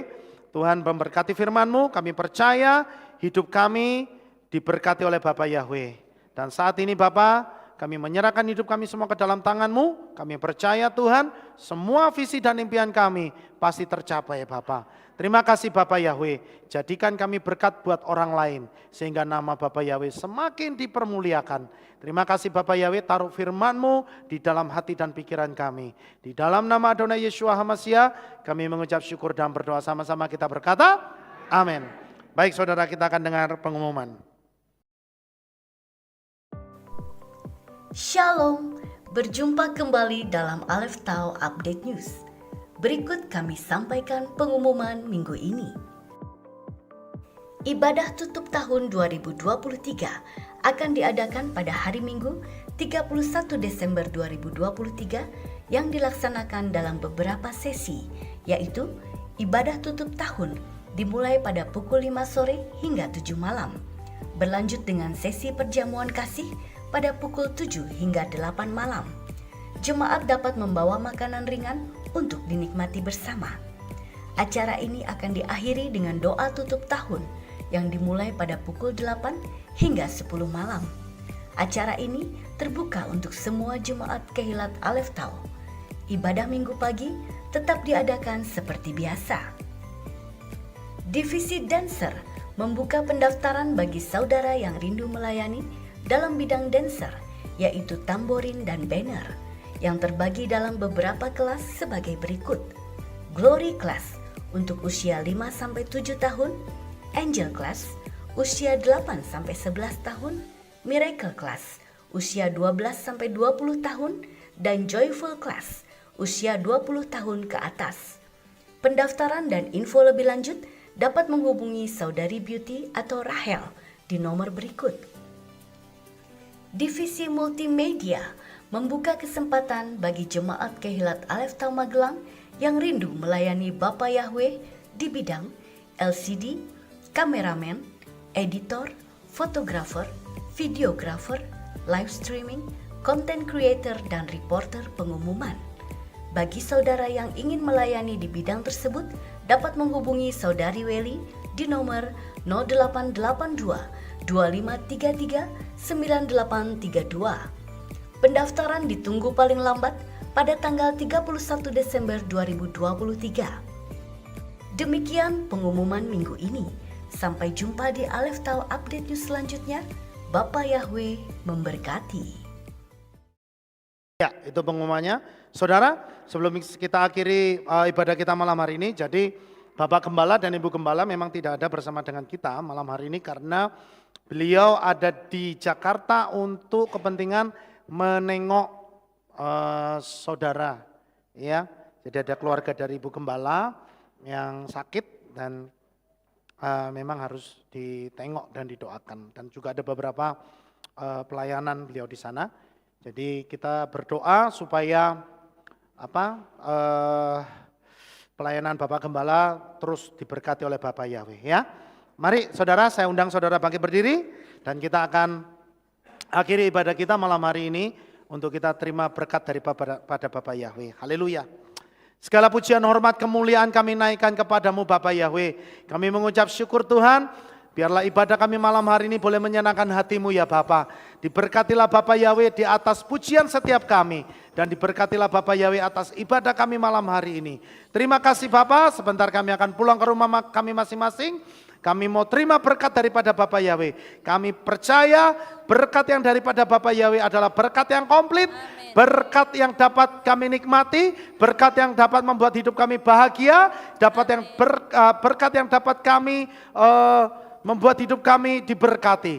Oleh sebab itu saudara, angkat kedua belah tangan saudara dan terimalah berkat daripada Bapak Yahweh. Yefareka Yahweh wa yismerecha.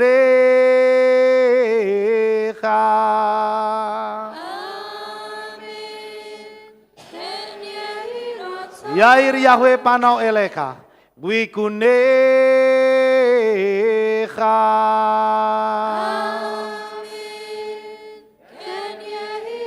Yisa Yahweh panau elecha wa yashem lecha shalom.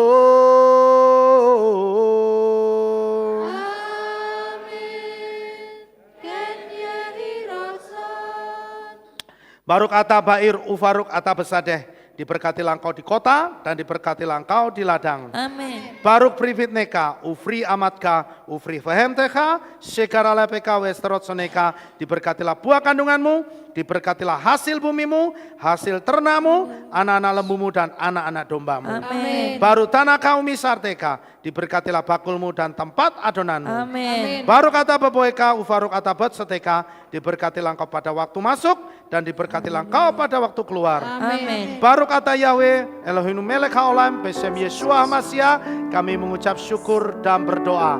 Haleluya. Amin. Haleluya.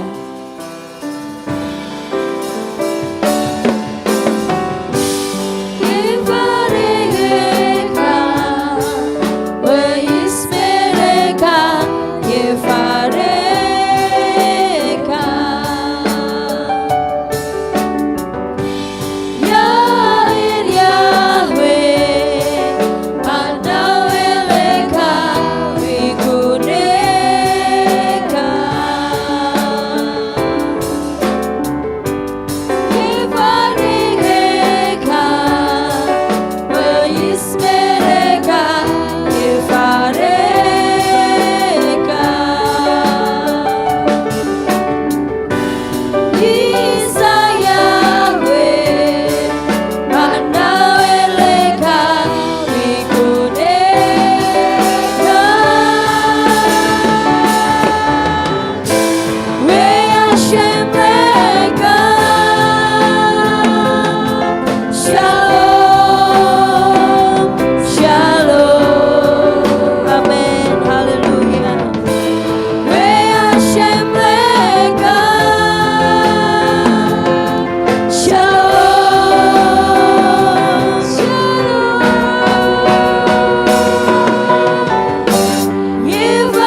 Amin. Selamat malam, selamat pulang. Bapak Yahweh memberkati Bapak Ibu Saudara sekalian. Amin.